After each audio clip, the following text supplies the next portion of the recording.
Les collecteurs, même là où on avait une discussion l'autre fois, on a traversé, c'est toujours le même collecteur.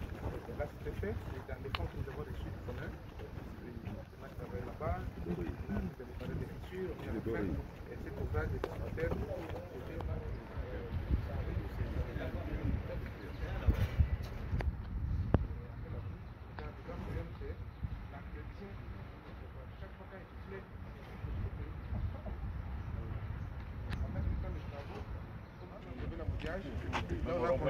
Ça traverse le rond-point du Koudou, ça traverse le rond-point du Koudou. Mais dans cette route en question, la province a financé sa réputation. Maintenant, on a une des pavés.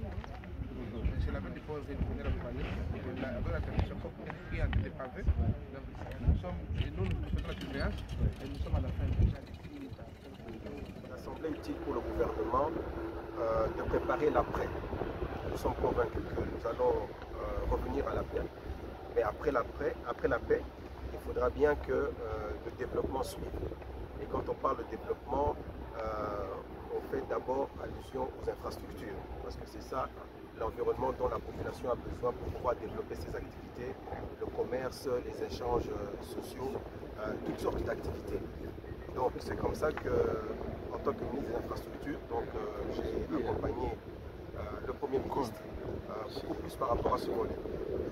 C'est ainsi qu'aujourd'hui, j'ai fait une tournée dans la ville de Goma, non seulement pour voir les voiries, mais également les routes nationales. Il faut savoir que dans cette province du Nord Kivu, nous avons des projets très importants sur les routes nationales, la RN2 et la RN4. La RN4, nous avons un projet qui va quitter Kassindi et Tembo, et ensuite Bunagana, Goma. C'est un projet d'à peu près 223 km qui est fait en partenariat public-privé et dont les travaux ont déjà commencé sur le terrain. Bien qu'avec la situation actuelle, il y a quelques ralentissements. Mais nous avons bon espoir que les travaux vont reprendre correctement une fois que la sécurité est rétablie. Et donc, il est important pour nous, au niveau national, d'assurer cette connexion entre la RN4, mais aussi la RN2, qui sont, vous savez, deux artères tout à fait essentielles pour les activités dans le Nord Kivu. Tout à l'heure, nous avons été sur la RN2, ici à la sortie de Goma, sur la route vers Saké, où nous avons constaté qu'effectivement, les travaux ont été effectués, mais qu'il y a un tronçon d'à peu près 900 mètres qui, pour l'instant, n'a pas été remis en état, alors que les deux côtés sont déjà réhabilités. Et donc, je venais m'en rendre compte personnellement, afin que nous prenions des dispositions pour que nous puissions réhabiliter totalement ce tronçon qui continue à poser vraiment des problèmes très sérieux à la circulation dans la voirie de Goma. Et après cela, nous avons été visiter le projet Kilijiwe, qui va permettre effectivement de contourner, c'est comme une voie de contournement en fait, pour éviter tous les embouteillages qu'il y a en traversant la ville de Goma et qui permettra de connecter directement cette partie de, comment s'appelle cette commune-là, Karissimbi, et qui permettra de ressortir directement du côté de l'aéroport.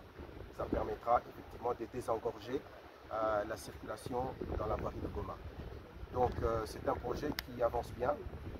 C'est une route d'à peu près 3,7 km, mais il est déjà réhabilité sur 1,2 km. Il reste à peu près 2,5 km. Nous avons eu un échange avec l'entreprise qui est en train de travailler sur terrain et nous allons voir comment le soutenir pour qu'il puisse achever rapidement ces travaux-là. Donc ça sera un échange que nous allons poursuivre à Kinshasa. Et après cela, nous avons été voir d'autres ouvrages qui sont réalisés par l'Office de voirie et de drainage. En réalité, ils ont réalisé un ouvrage qui est vraiment essentiel pour la voirie de Goma, parce qu'il s'agit d'un collecteur qui permet d'évacuer les eaux de la ville jusqu'ici vers le lac.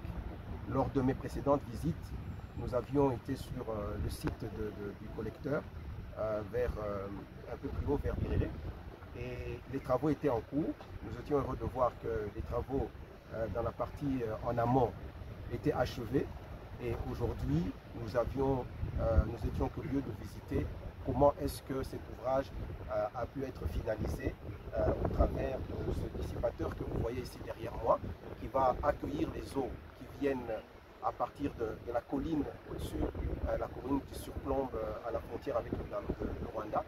Vous savez que c'est une partie qui est en pente, donc il était essentiel que nous puissions collecter les eaux pour éviter que ces eaux ne puissent se disperser dans la ville et créer des dégâts. Et donc, en finalisant cet ouvrage, ce dissipateur que vous voyez derrière moi, on a vraiment résolu un grand problème d'assainissement de la voirie urbaine de la ville de Goma. Et donc, c'est un ouvrage qui est pratiquement achevé. Je suis justement ici avec les directeurs provinciaux, tant de l'OVD que ceux de l'Office de route, qui m'ont accompagné dans cette visite. Et c'est ici notre point de chute. Je pense que dans les jours qui viennent, cet ouvrage va être réceptionné par les autorités provinciales, et nous souhaitons qu'il soit vraiment bien entretenu, parce qu'il y va de la jouissance paisible de la voirie par la population. Donc voilà un peu résumé la tournée que nous venons de faire dans la voirie de Goma, et nous continuons à soutenir nos structures, les structures de l'État, l'Office de voirie, l'Office de route, afin qu'ils mènent des travaux de qualité et des travaux qui soient durables pour le bien-être de notre pays.